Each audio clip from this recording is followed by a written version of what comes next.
Why is our blood so cheap? Why is it that a panda being transferred from China to Canada has live coverage to make sure that the panda survives? This is true, this is not fake, this is not made up. I watched the news myself on that panda. From China to Canada is being covered, and our children are being killed and slaughtered and no value. Why? You have to pause, because this is going to make us lose our minds. The level of anger every single sincere believer has right now, the level of anger is quite scary, to be honest. And we ask Allah to control our youth and elders, men and women, Ya Rabbal Alameen. And may Allah allow us to direct that pain and energy in a way that Allah makes you and I the means of the revival of the Ummah. Your Nabi sallallahu alayhi wasallam answers. And you and I better not wait from an answer from the United Nations. Or say, let's wait for the ICJ, International Court of Justice. Rather go to the Quran and the Sunnah and see what they told us and build based on that. And don't wait for anyone, because you'll be surprised who's the problem and you'll be surprised who's the solution. The Prophet ﷺ says, Yushikul umam. Soon a time will come in the future. Now the Sahaba, Khalid ibn al-Walid, Umar ibn al-Khattab, Abu Ubaidah, they're all sitting hearing this. And the Prophet is saying, sallallahu alayhi wasallam, a time will come, fil mustaqbal, the groups and nations from across earth, they will go and eat you for breakfast. هيتعشوا علينا ويتغدوا ويفطروا. A time will come where the ummah will be eaten by other nations. Oh, you have oil? Oh, that sounds nice, let's get your oil. Oh, you have this resources? Yalla, bismillah, let's go take it. And the ummah will be eaten alive. The Sahaba usually, if you read the hadith, usually they do not interrupt. Rarely actually. This shook them. We will be eaten alive. They will have dinner on us. We will be their lunch. We will be their breakfast. Yes, you will be. Ya Rasulullah, is it because we are so little in number? وَمِن قِلَّةِ نَحْنُ يَوْمَئِذٍ يَا رَسُولَ اللَّهِ إِنِّي عَدَدْنَا قَلِيلًا, which is population is very small. He doesn't say, no, you're not. No, he says, no, it's the opposite. You will be so much in number. You will be so big in population. You will not be a minority on earth. You will be a majority. But your numbers are like the foam of the ocean. Have you ever seen that white foam on the sea? Let's simplify. The bathtub, you ever put some soap sometimes with your children to play with them or whatever? There's some foam, looks a lot, and then with one blow, the entire foam goes away. That's how the strength will be in terms of the quantity. We will have numbers, but there's no strength in them. May Allah forgive us. So the Prophet ﷺ, he says, no, antum kathir. وَصَدَقَ النَّبِيُّ صَلَّى اللَّهِ. He said the truth, yes or no? He said the truth, wallah. Then he says, what will Allah do? Allah will go to the enemies of Islam and take something from their heart away. What is that thing that Allah will take from the hearts of the enemy? مَخَافَتَكُمْ. They will have no respect to you. They will not be scared from you whatsoever. Bring your 2 billion. I will go into your land and bomb a house, and I will even say it in public. Yeah, we did it. Do something about it. To that level, there's no fear. وَلَا مَخَافَةً. No value. So Allah took something from the enemy of the heart, which is what? The fear and respect to the believers. To you and I. And Allah will put something in the heart of the ummah. What will Allah put in the heart of the ummah? 2 things. وَلَيَقْذِفَنَّ اللَّهُ فِي قُلُوبِكُمْ الْوَهْنِ. Al-Wahn. Sahaba said, Ya Rasulullah, Al-Wahn is a new word to us. What does Al-Wahn? إيش يعني الوهن? What does that mean? He says the 2 things. حُبُّ الدُّنْيا, the love of dunya. Obsessed about this dunya. وَكَرَاهِيَّةُ الْمَوْتِ, and you will hate death. What does that mean? Is this our situation? So far, things look like it is. The numbers, quite 2 billion people. The value, low, all-time low, worse than the Apple stocks that dropped yesterday after iPhone 17. It went down by $100 billion. People were not impressed by the phone. But they will try to recover. May Allah make us think to how to recover better than these companies, Ya Rab. So then what happens? The numbers are high. Our value is all-time low. They don't have respect to us. Everything is exactly what he's saying. But then, do we love the dunya so much at the expense of our faith? Is that also a box that we will check? Are we prioritizing comfort over prayer? Are we coming, now he's going to do iqamah, may Allah grant you Jannah. He's going to do iqamah. Is that when the majority is going to show up?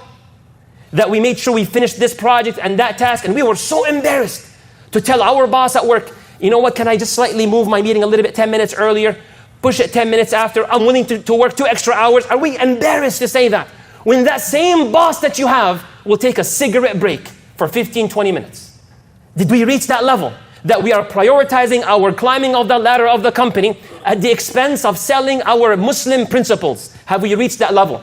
Are we at a point that we have retirement packages, 401k plans, and we do not know where the money is at? We don't care, but we keep refreshing that page on Vanguard or Fidelity to see what's the number. What's the number being built based upon? I don't care what company is being invested in. That's the money I'll be making. Have we reached that level? What about karahiyatul maut? What about the other part? Hating death, talking about the day of judgment, the grave, malakul maut, you will meet Allah, being concerned. Is that a topic that is shut down? Do we have data that says that? People are not interested in this. It's quite depressing. People are not willing to understand how talking about death is a great thing to talk about.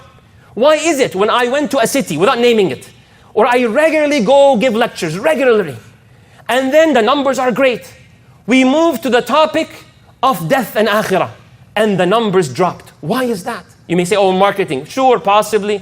Maybe it's the way it was presented, possibly. But out of everything, marketing was 10 out of 10, except for that topic. May Allah forgive us and protect us, Ya Rabbil Alameen. May Allah make us think continuously about death to make the value of this world smaller than the atom of weight. And may Allah forgive us, Ya Rabbil Alameen. This was some of the problems, but we'll share with you the solutions, inshallah, in the next khutbah. I say what I have said and I ask Allah to forgive us all. Allah is the most forgiving. Bismillah wa salatu wa salamu ala rasulillah wa ala alihi wa sahbihi wa sallam. The Prophet sallallahu alayhi wa sallam is going to give you more root causes. Do we not want to know why we're doing pretty bad? Is it not true when one of us is sick, you want to know why you are sick? What's the reason? I'm sure many of you are not just looking to get the medicine. You want to know what's the right medicine because you need to know the cause of that pain that you're having. So he sallallahu alayhi wa sallam gives you more root causes. Why are we weak? Why are we weak? Now we know. We love the dunya way too much at the expense of akhirah. We're willing to sell our faith. Part of it, half of it, all of it, whatever it is. Okay. And then the second thing, talk about akhirah, jannah, nar, this depression, I don't want it. May Allah forgive us for misunderstanding the faith. Then he says, إِذَا تَبَايَعْتُمْ بِالْعِينَةِ, which gives you the indication, one of the meanings of it, if you got involved into riba. Simple translation in English, interest. You got involved in it, khalas, loosely. وَأَخَذْتُمْ أَذْنَابَ الْبَقَرِ وَرَضِيتُمْ بِالزَّرْعِ, and you're just focused on building your farms. In our terms, making more money, having more cars, buying the next rental property. Is it haram? No, it's not. But at what expense are you doing it? That's the ultimate question. You want to do extra hours of work. May Allah grant you health. But at what expense? You keep missing Fajr every single day. How was your Fajr and my Fajr today? Be honest. Oh, I slept in. You're a human being. It's okay. How about yesterday's Fajr? How about 2 days ago Fajr? What's wrong with us? May Allah forgive us all, including myself. I'm the first one that needs to hear this before anyone else. What's our case like with Allah subhanahu wa ta'ala? And we point fingers, this person, that government. Wallah, if it was another, wallah, if we had the leader. I am telling you, wallah, if we had Rasulullah sallallahu alaihi wasallam, it will not change much until we change along with it. How you say that? Ghazwat Uhud, the battle of Uhud, the leader Rasulullah sallallahu alaihi wasallam. Sahaba, a small percentage of them, they were told, stay on the mountain, do not go down until I tell you go down. Very clear, black and white, nothing gray. The believers were winning the battle. So a group of them wanted to go down the mountain. About 10 of the 50, they said, no, stay up. The Prophet said, only when he tells us to go down, we go down. But yeah, we won that. It was metaphorically. Yeah, bilma'na. Just like, he said, don't go down. The Prophet told us, don't go down. He said, no, it's okay. We won. And they went down. What happened to the army of the Muslims? They lost. They didn't win the battle. It was devastation. Mus'ab passed away, Hamza passed away, your Nabi sallallahu alaihi wasallam was closer to death than ever, lost his teeth, helmet entered his cheeks. Why is that? A group of his team disobeyed Allah and the Prophet sallallahu alaihi wasallam. One command. What's the state of the Ummah when they disobey 1,000,000 commands? Just logic, use math. One command was broken, army led by Rasulullah broke. Ummah broke 1,000,000 commands. What's the state? The thing we're in right now. It's very logical, it's not depressing, it's good. Sometimes it's quite painful, so you can now solve the problem. Ya Rasulullah, please, just like how you diagnosed my problem, just like how you gave us the root causes, Ya Rasulullah, tell us what is the solution. Number one, you notice something, is that you have to realize the solution is to know that you are the problem. I am the problem. Majed Mahmoud is part of the problem. You are part of the problem. If you are misbehaving based on what Rasulullah said. So that's good news. Why is it good news? You just said, I'm the problem. Since you're the problem, then you are the solution, inshallah. Don't wait for no one. Don't wait for no Mahdi, though he will come authentic hadith. Don't wait for Isa ibn Maryam, he will come based on Quran and Sunnah. Don't wait for anyone. You go act upon whatever Allah has given you in means. That's number one. I'm the problem and I'm the solution, inshallah. That's number one. And Nabi sallallahu alayhi wa sallam, he says, حَتَّى تَرْجِعُوا إِلَى دِينِكُمْ. You will not have value go up until you go back to your faith. Until you go back to your deen. And we know what's happening in Gaza and across the world and in Sudan is quite dark. May Allah protect us, Ya Rabb al-Alameen. And I'll be very honest and loving. I'm part of this community. Qawmi. If we're going to end up making Gaza nationalistic, you will not smell victory. I'm telling you from now. If it's all about the flag, it's all about the dabka, it's all about that. If you circle that only this will be victorious, wallahi, you are far from the truth. It comes when you salli. It comes when the Prophet told you, these are not my fancy words, I went to ChatGPT, give me a strong line. No. The Prophet said, لا ينزعه حتى ترجعوا إلى دينكم. Allah will not take away that situation until you go back to your deen. These are His words. So no one should come, brother, this is theory, this is practical, it's not theory. Stop looking outside. Stop begging people at the expense of you not begging Allah subhanahu wa ta'ala. Allah told us, you will not change until you change from within. You have to believe that how you talk, how you act, how you behave at work, it impacts the bloodshed across earth. This is not an exaggeration. It's you, inshallah. So some of the things you look back at yourself. How is your salah? The pillar of Islam. How is your salah in front of Allah subhanahu wa ta'ala? How is your sleeping schedule? Are you trying your best to become a better person? Waking up for Fajr. Do you know how to calculate your zakah? Wallah, it's complicated. Zakah is the pillar of Islam. Not a single male, I'm telling you as someone who loves you, and I ask Allah to protect me and protect you and forgive us all. Not a single one, I can't even see a child right now to be honest, except this, may Allah grant him Jannah, Ya Rabb al-Alameen. You cannot go to sleep tonight not knowing how to calculate your zakah. It's impossible, it is insanity that a pillar of Islam you don't know how to calculate. It is a shame. And we're saying, oh, this person, don't you blame no Qatar, or blame no Syria, or blame no Iran. Blame no one but yourself. Zakah you cannot calculate. I'm saying this on a minbar. I'm not directing it on this person or that person. After the khutbah you talk to me, you all know me, or many of you know me. I'm calm. Akhi, it's okay, we all make mistakes. I'll talk to you like that one-on-one. But now I'm not going to talk to you like that. I'm talking collectively. Why did I'm talking about myself. I'm going to expose myself. Our brother's name is Anas. May Allah grant him Jannah. Saw me at Majed al-Salam. Many years ago. He said, where is your 401k invested in? I said, Wallah Anas, I'm not sure. I was giving lectures.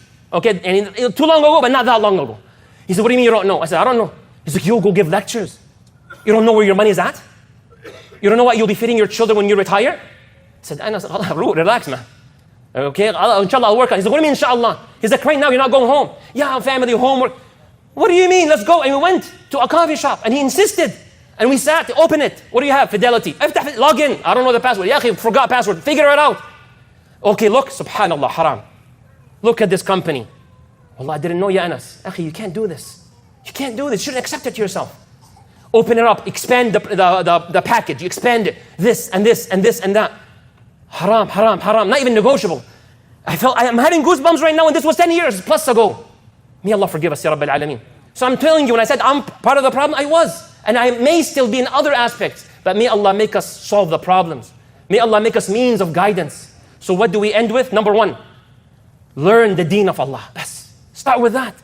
Rabbi zidni ilma. Allahumma zidna ilma ya Rabb al-Alameen. May Allah increase us all in the beneficial knowledge. Your knowledge, your iman now, I ask you by the one who made you, your iman now, at what time is it? 12:23. Is it the same as at 12? It's impossible. Because you heard the hadith. You heard this reminder. You got this example. Your iman goes up, so learn. And you get to solve the problem. May Allah send us more Anas, like the brother who was sent to me. The second thing, friends. Who are you befriending? Who are you around? You need to adjust that to truly change. It is extremely difficult. I'm sure I can relate to at least half of you. For you to want to eat healthy when the whole family eats unhealthy. You all know that. It is very difficult to want to sleep early, turn off these lights, and everyone is staying up very late at night. It's very difficult. So you need to change that circle, because you are torturing yourself when you are thinking you'll be embarrassed if you tell someone, you know what, I'm not going to be part of this right now. I won't be able to do this anymore. It is quite painful, but you're better off being embarrassed in front of these people than being embarrassed in front of Allah Yawm al-Qiyamah. May Allah grant us strength, Ya Rabbil Alameen. Speaking is very easy. Almost anyone can come, give this fiery speech and move the heart, inshallah, and all that stuff. But now, watch me how I behave when a cop stands outside and he says, are you trying to incite violence? I'm like, me, I'm inciting violence? No, watch the... We get nervous. Talking is easy. I'm being very, very honest with you. It's very easy. But may Allah make you and I walk the talk. May Allah make you and I live the ayat. And this is the promise of Allah subhanahu wa ta'ala. And in conclusion, what does Allah say? وَلَا تَهِنُوا وَلَا تَحْزَنُوا. Allah says, don't be depressed. Don't feel too down. وَأَنْتُمُ الْأَعْلَوْنَ. You're the winners. How, Ya Allah? إِن كُنْتُمْ مُؤْمِنِينَ. If you're true believers, you will win. Allah promised you, and Allah will never break His promise. You and I are in Bani Israel mode, phase 1. You and I are in Egypt right now. We are facing Fir'aun. Allah sending us Musa, which is the people of Gaza. They are our Musa. And we need to cross once the sea splits, so we can pass bi'ibnillah subhanahu wa ta'ala. We don't want to be what the people of Bani Israel said to Musa. You know what they said to Musa? When they saw Musa, Musa's trying to cause change and give them reminders, let's do this, we're stronger than this, we're human beings, we have value. You know what they said to Musa? Before you came and when you came, nothing changed. You're worthless. To Musa. We don't want to be these people. Muhabbitin. Doubters. Ummah will always say, no, Ummah will rise inshallah. It's ups and downs. And now we're in Egypt. May Allah make us pass the sea. And may Allah never make us look back and be with the enemy. Ameen Rabbil Alameen.